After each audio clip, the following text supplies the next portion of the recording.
ఆంధ్ర తెలంగాణలో తక్కువ ఫీజులతో high quality results ఇస్తున్న ఏకైక సంస్థ తిరుమల్ ఐఏఎస్ ఇన్స్టిట్యూట్. ఇది హైదరాబాద్ లోని మద్యం ప్రియులకు మరో బ్యాడ్ న్యూస్ అనే చెప్పుకోవాలి. ఇక ఇప్పటికే బీర్ల ధరలు పెంచిన సర్కార్ మందుబాబులకు షాక్ ఇచ్చింది. అయినా సరే మందుబాబులు తగ్గేదేలే అంటున్నారు. వేసవి రాకముందే బీర్లు తెగ దాగిస్తూ డిమాండ్ పెంచేస్తూ రాష్ట్రానికి ఆదాయాన్ని పెంచేందుకు సాయశక్తులా ప్రయత్నిస్తున్నారు. ఈ నేపథ్యంలో పోలీస్ శాఖ బ్యాడ్ న్యూస్ వినిపించింది. ఈ నెల 14వ తేదీన అంటే రేపు మద్యం దుకాణాలు మూసివేయాలని ఆదేశాలు జారీ చేసింది. 14వ తేదీన హోళీ పండుగ సందర్భంగా ఈ నిర్ణయం తీసుకున్నట్లుగా పోలీసులు అంటున్నారు. పండుగ నేపథ్యంలో 14వ తేదీన ఉదయం 6 గంటల నుంచి సాయంత్రం 6 గంటల వరకు వైన్ షాపులన్నీ బంద్ చేయాలని పోలీసులు ఆదేశించారు. ఈ సందర్భంగా పోలీసులు పలు కీలక సూచనలు, హెచ్చరికలు కూడా చేశారు.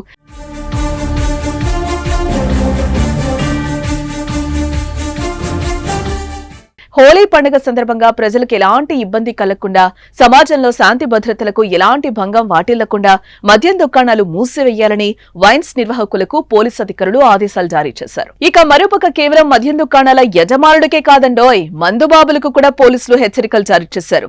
హోళీ సంబరాల పేరుతో మద్యం సేవించి బహిరంగ ప్రదేశాల్లో గొడవలు సృష్టిస్తే కఠిన చర్యలు తీసుకుంటామని పోలీసులు హెచ్చరించారు. హోళీ వేడుకల్లో పాల్గొనేవారు ఇతరులకు ఇబ్బంది కలగకుండా పండుగను జరుపుకోవాలని సూచించారు.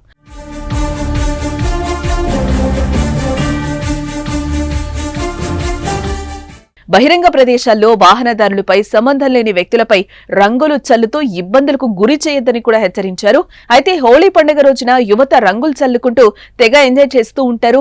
ఎక్కడ చూసినా కలర్ఫుల్ గా కనిపిస్తూ ఉంటుంది. అయితే కొంతమంది యువత మాత్రం హోళీ పేరుతో అతి చేస్తూ ఉంటారు. గుడ్లు, టమాటాలు కొడుతూ ఇతరులను కాస్త ఇబ్బంది పెడుతూ ఉంటారు. ఇక కొంతమంది సంబరాల పేరుతో మద్యం సేవించి తమ స్నేహితుల మీదే కాకుండా అసలు ఏ మాత్రం సంబంధం లేని వ్యక్తులపై రంగులు చల్లుతూ గొడవలకు దిగుతూ నానా రచ్చ చేస్తూ ఉంటారు కూడా. మరోవైపు హోళీ రోజున పెద్ద పెద్ద గ్రౌండ్లలో రైనీ డాన్స్లు, డీజేలు పెట్టుకుని తెగ సంబరపడిపోతూ ఉంటారు. అక్కడ కూడా మద్యం సేవించి నానా రచ్చ చేసే వాళ్ళు కూడా ఉండొచ్చు. హోళీ సందర్భంగా కూలి పనులు చూసుకునే వాళ్ళు పండుగను జోరుగా జరుపుకుంటారు. తమకొచ్చే వసూళ్లతో విందులు చేసుకుంటూ ఉంటారు. మరి ఇలాంటి విందుల్లోకి మందు లేకపోతే ఎలా? అరేరే, పెద్ద సమస్య వచ్చిందే. 6 తర్వాత షాపులు తెరుస్తారు కదా, అప్పుడు చేసుకుంటే సరిపోద్ది. ఇది మాత్రం ఖచ్చితంగా బ్యాడ్ న్యూస్ లోనూ ఊరటనిచ్చే అంశమే మరి.